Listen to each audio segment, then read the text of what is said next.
T twenty বিশ্বকাপের গত আসরে প্রথম শিরোপা জয়ের স্বাদ পায় ইংল্যান্ড ক্রিকেট দল।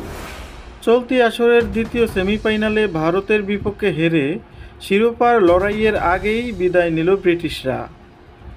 বিশ্বকাপ থেকে ইংল্যান্ড বিদায় নিলেও দলটির তারকা leg spinner Adil Rashid record গড়েছেন।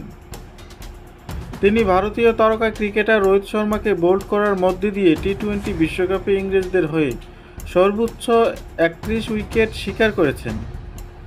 এর আগে ইংল্যান্ডের হয়ে টি-টোয়েন্টি বিশ্বকাপে 30 উইকেট শিকার করে শীর্ষে ছিলেন সাবেক তারকা পেসার স্টুয়ার্ট ব্রড।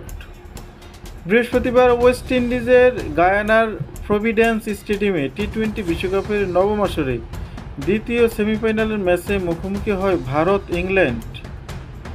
এদিন আগে ব্যাট করে 7 উইকেটে 171 রান করে ভারত।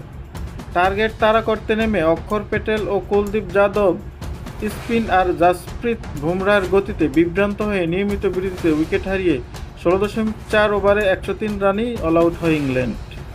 68 রানে জয়ে ফাইনালে উঠে যায় ভারত।